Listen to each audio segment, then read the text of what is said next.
Uganda, a country of over 35 million people, has one of the most entrepreneurial cultures in the world. At every corner of a street, there is a business starting, but this does not mean all is well. Many of these businesses fail before seeing their first birthday. This means that as a business fails, many are left without work, which creates an unemployment challenge in Uganda, with the youth hit hard. The unemployment rate among the youth is estimated to be at 6.5% of the population. Though there is basic education in Uganda, not many youth complete their education, and for those that complete, the job market cannot absorb them. Either way, many youth remain unemployed. In trying to address the issue of unemployment in Uganda, the International Labour Organization (ILO) intervened with the Youth Entrepreneurship Facility project.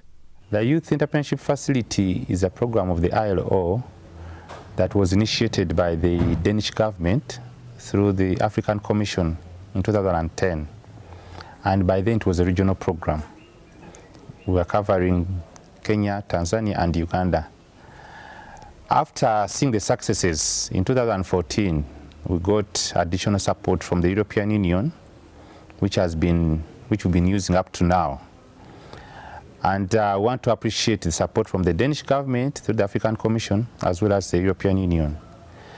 The purpose of this program is to promote entrepreneurship among the young people through entrepreneurship culture, entrepreneurship education, business development services, and finance. From these trainings, the youth in Uganda have become innovative. They are starting and improving their businesses.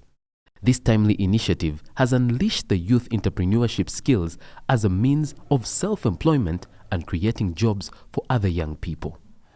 The young people have been able to improve their businesses, over 20% improvement in business.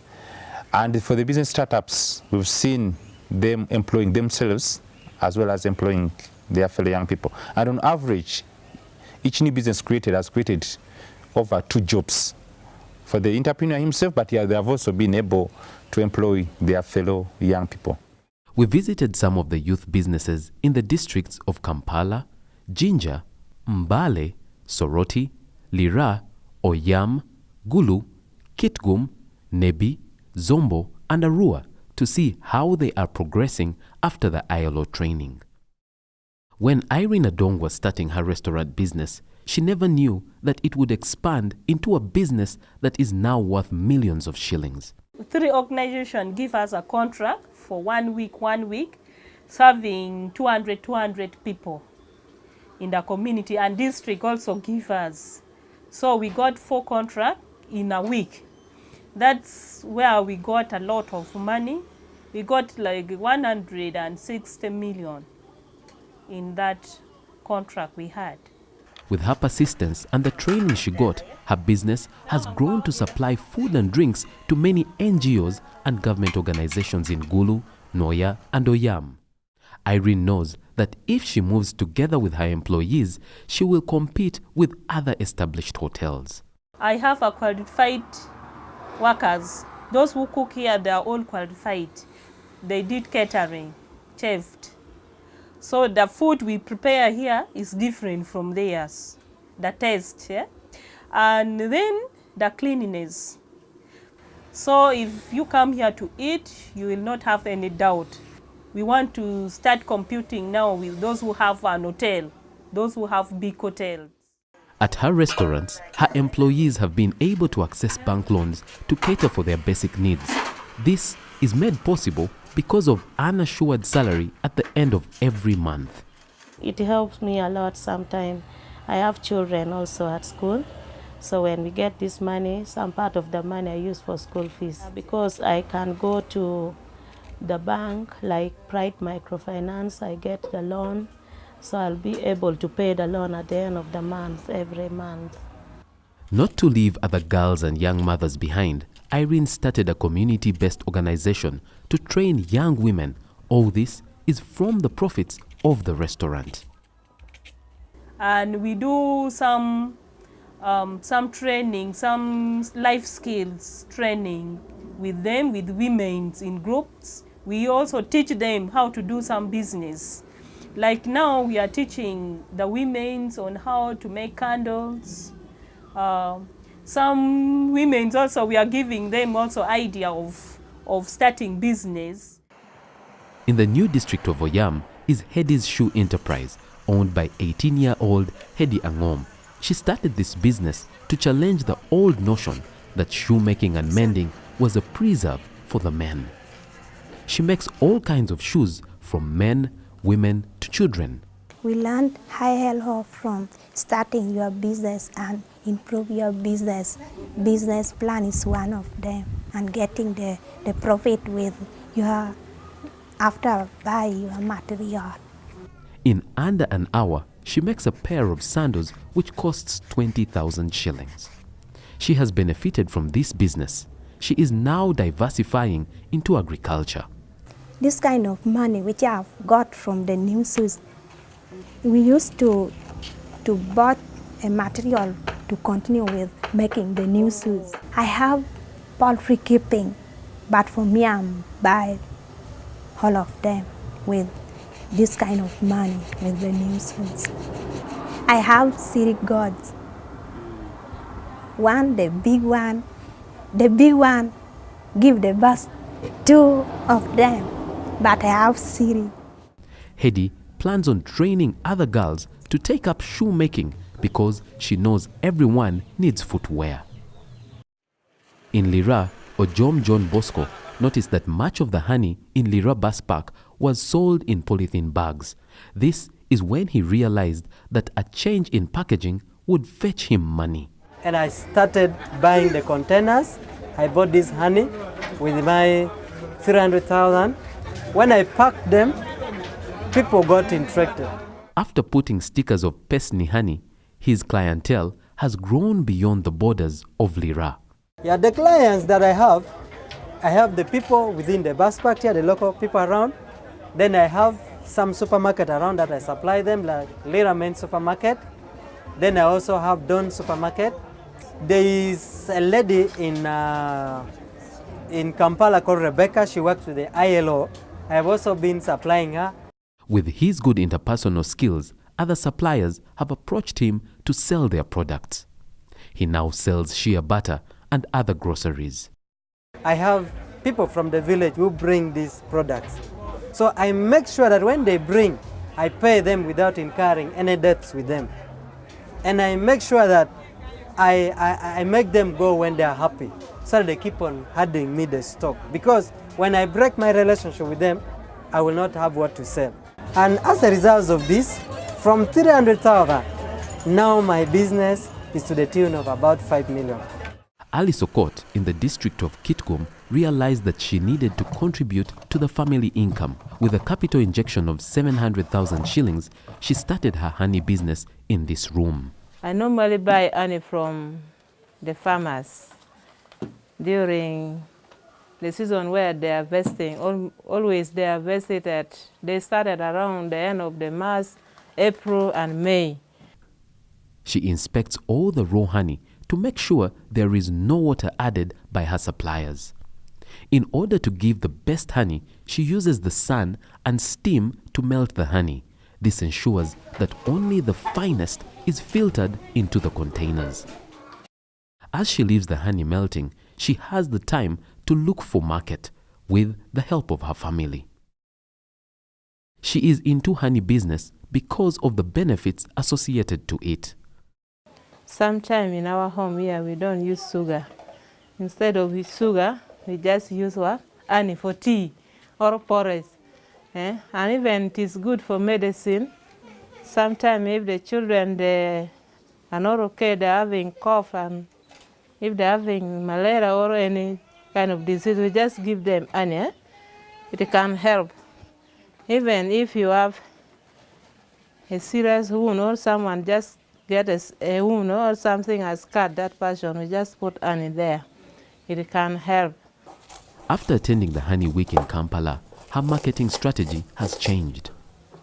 When I have processed honey like that, then I get the sample.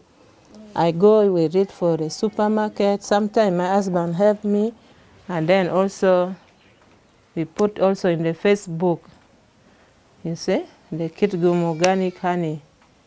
So sometimes when they see from the Facebook, they just now consult us even through the Facebook. That one make our business to be somehow different with others. The growth of Kitgum organic honey has put Alice above other honey dealers in Kitgum. She is always called upon to give consultations on radio. So when I went there, I was now telling them how my business was doing, how I started, how even I got the training from the ILO, how the training has helped me. It was so interesting. This working mother has advice to other women. With business, you have to make up your mind, and then you have to work hard.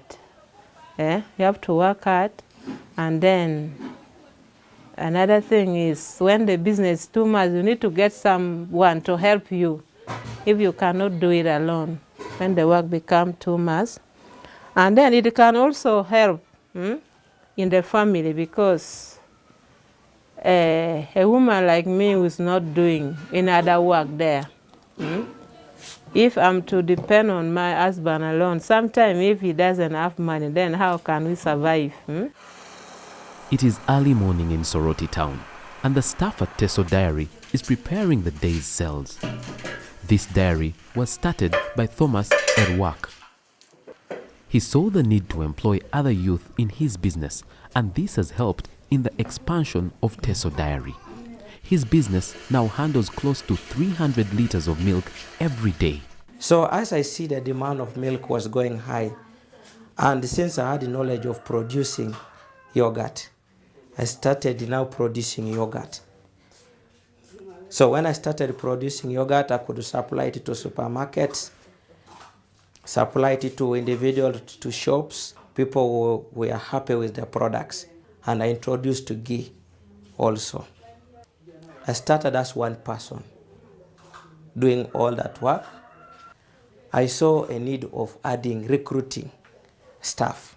The payments, that money, if we divide that money, it can make me also to survive, paying school fees, even buying food, and if the children fall sick, I can even treat them.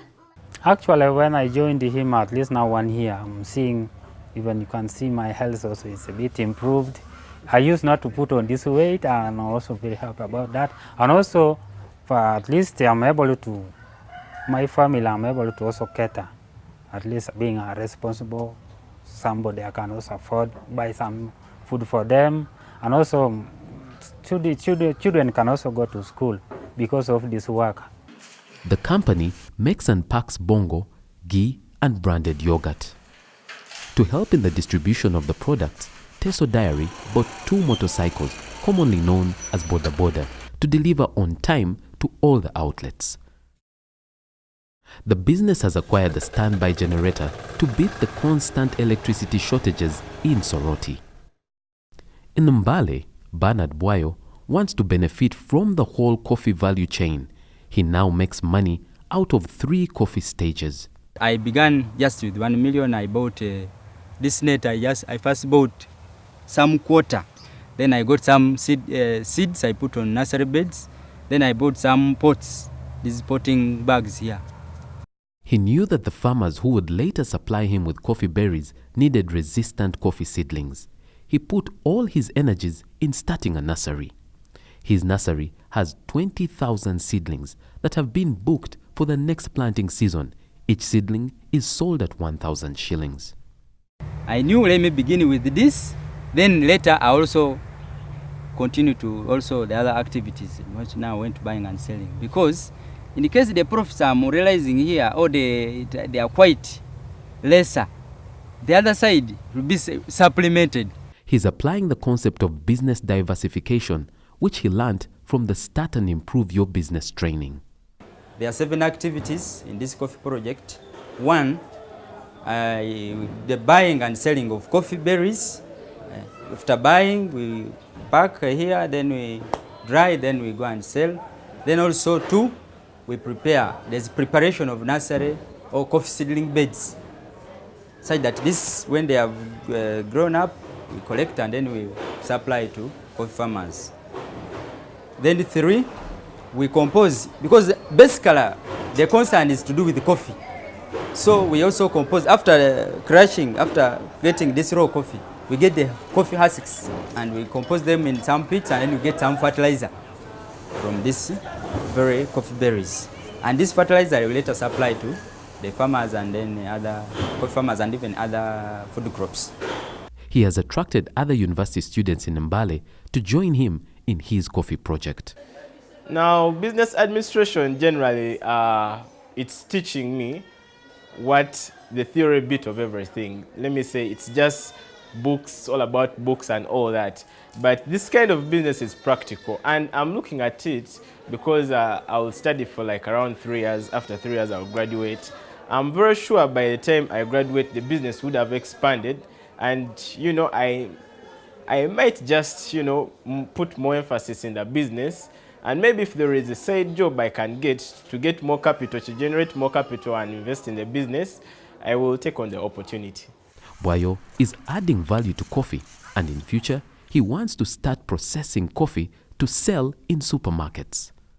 In Jinja, a group of youth singing in a local church choir decided to start a business so that they build on the training they got from ILO. Then we tried to bring all together some of the things that we could be able to do in the group. The music remained there because it was the one common cause that brought us together.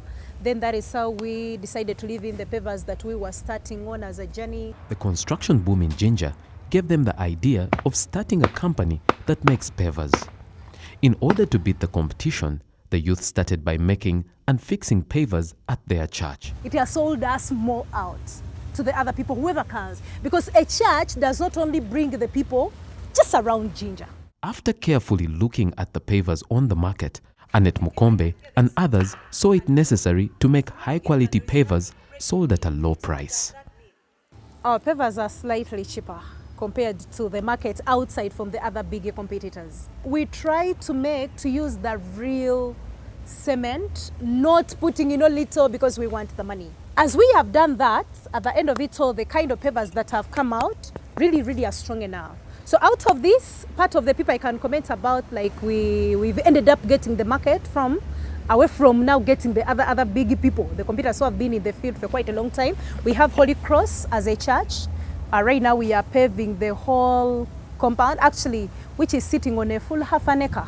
Holy Cross, it's going to actually 32 million. Juliet Akum in Zombo district was always fascinated with baking. She turned her fascination into a viable business. This has always been my passion. So I've always loved baking. She dug deep into her saving bag to kickstart her business. I had worked for 3 years, so I had a saving of 3 million. So I used that to buy an oven, which costed me 2 million shillings. Then also a cake mixer.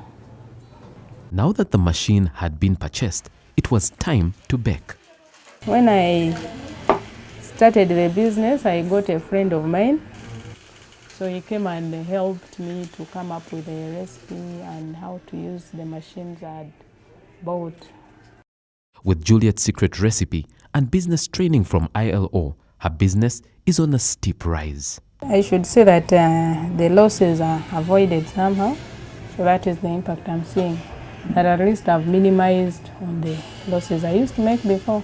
In a month, I make not less than 500,000 from the crisps and from the crisps only. Then the cakes, you cannot say, because sometimes you can even make like 1 million a month. Her business has cut on the cost and delays that were experienced when the residents of Zombo used to trek to Kampala to book a cake. People no longer go to Kampala to buy a lot of functional cakes and what.